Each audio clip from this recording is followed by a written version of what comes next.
It is the middle of winter here in Arizona and it's pruning season, but today we're talking specifically about apricots. That's up next.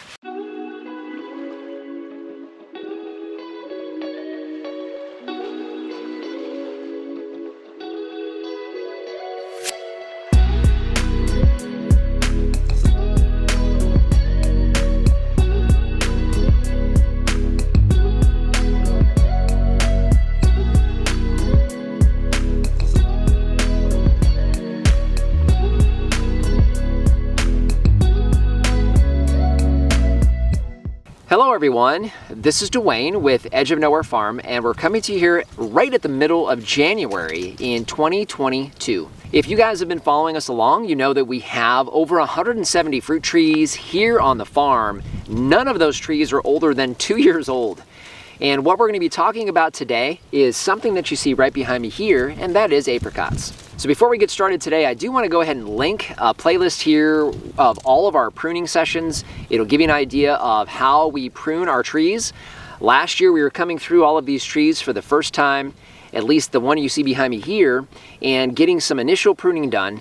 Now we're into year 2, and you can follow along and see how these trees progress. Now today we're talking about apricot trees. The tree you see behind me here is actually an apricot plum hybrid. However, because the predominant parentage is the apricot, whether or not you're dealing with an aprium or an apricot plum hybrid or an apricot, the pruning itself will be the same. So as with the rest of the trees that we're pruning this year, especially our stone fruit, the key with us at this point in their lifetime is ensuring that we have solid scaffolding branches and tree structure to allow these trees to fruit. Now, one thing we do allow, especially in year 2 for apricots, is we will let these fruit. However, that's not our primary focus today when it comes to the actual pruning. So as with all of our stone fruit, we do utilize an open center. That just means that we're gonna leave the middle of the tree open, which will allow for even fruit ripening throughout the tree.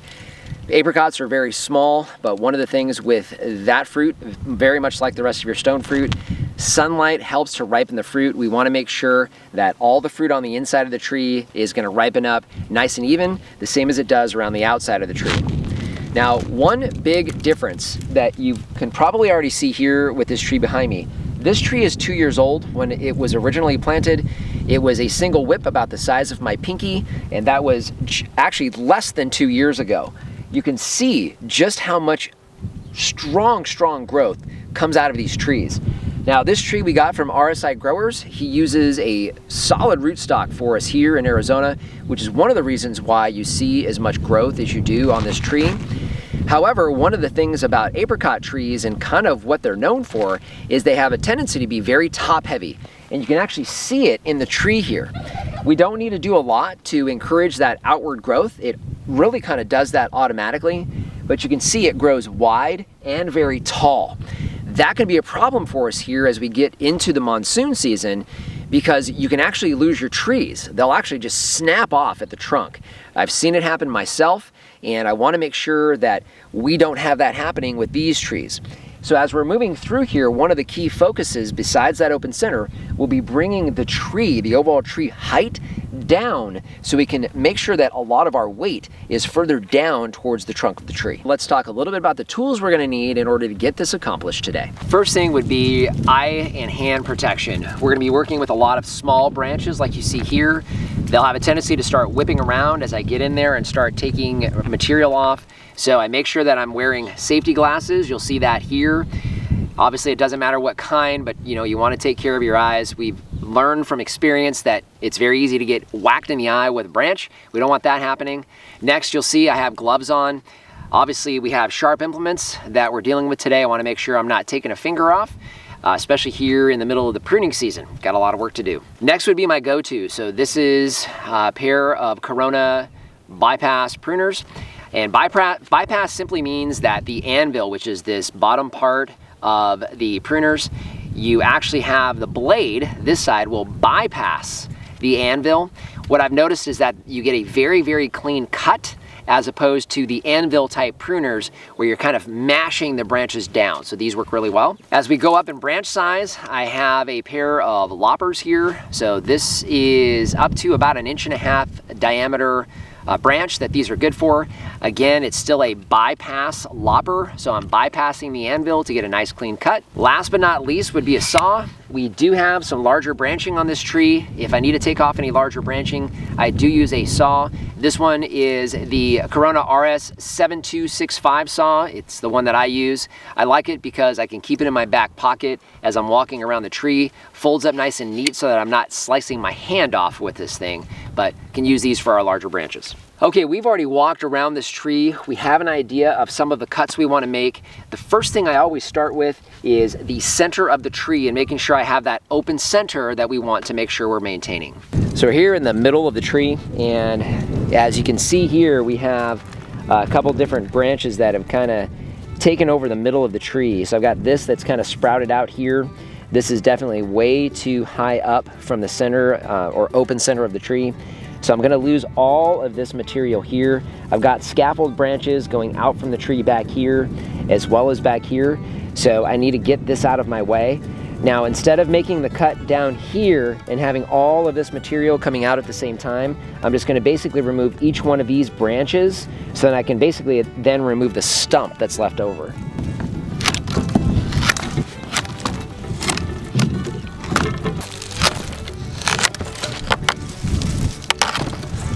You can see I have my open center reestablished here.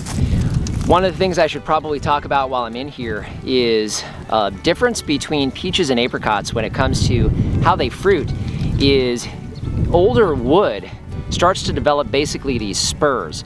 And this is actually where you're gonna start to see your flowering and your fruit set. So everywhere in here where I have these small branches or spurs starting to develop, each one of these that I take off is fruit that we won't have. Now this 2-year-old tree we are gonna allow to fruit. So you'll notice that I won't be removing a lot of these small branches because, well, we'd like to get some fruit this spring. Now, back to the task at hand. I have a few different scaffold branches. The camera lady, Lori, is on the east side, so she's east, I'm looking east. And we don't have much in the way of branching that's heading that direction out of all of our scaffolds. I definitely have a branch here that is facing dead west. I have a good branch here that's facing immediately north, and I have another good branch here that's facing south.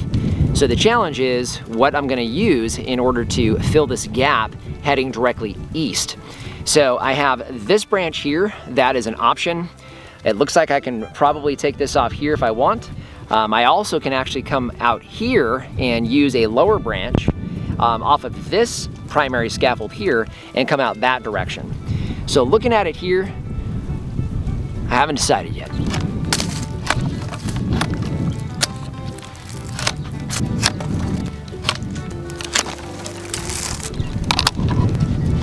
We had talked a little bit about some of the concerns with this being so top heavy. I do want to keep the weight of the tree down as far as I can. I don't mind it being wide, but it can't be too wide. At the same time, I need to maintain balance, and the tree is not balanced all that well with the scaffolding branches that are here today, and I need to make sure I keep the tree balanced from one side to the next. So instead of taking and looking for a main scaffold this year, I'm gonna maintain some branching on this side to balance out here to the east. So I think I'm gonna go ahead and keep these 2 branches here and lose this one. So now we've been talking a lot about the shape of the tree, but one thing whenever you're doing pruning, I'm always on the lookout for any branches that are either dead or damaged. Now we've had this tree kind of get a little top heavy. We've kept it staked here, and just to make sure that our winds that are typically heading this direction, we don't have the tree toppling from that here this past year.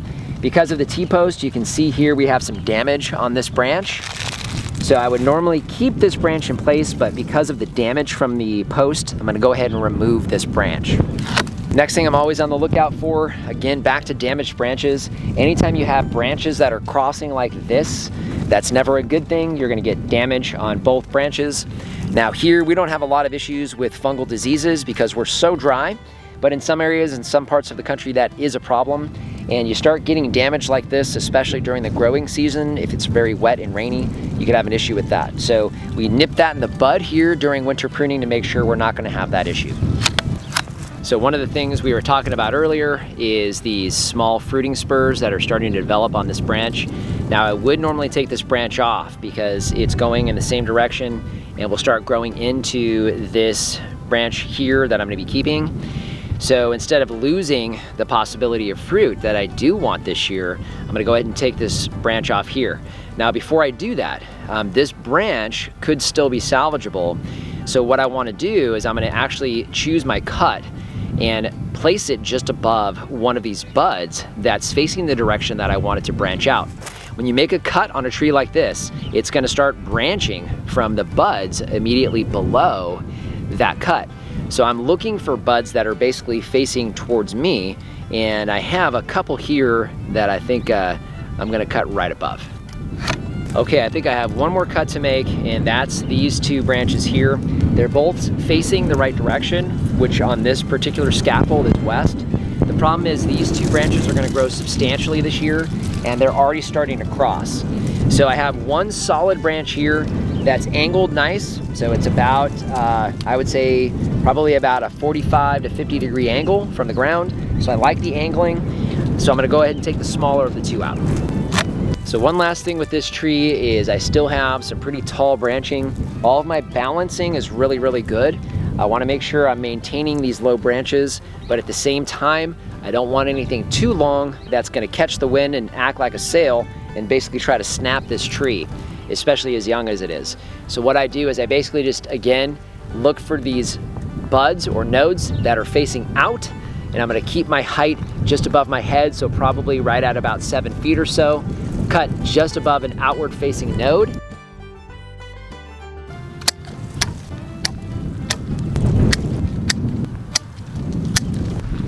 This will give you an idea of the finished product. I think this is a really good, well-balanced tree. We have the potential for some fruit growth in there.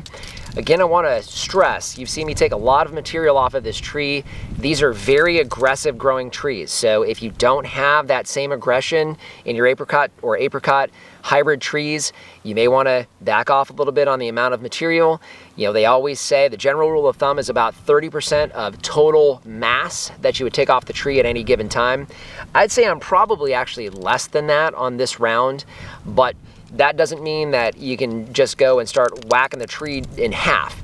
Generally speaking, 30% is the rule. I don't know if you've ever had an aprium before, but the combination of apricot, which can be a little mushy from time to time, and a plum, which has a nice, crisp kind of snap to it, the combination of those two is really hard to beat.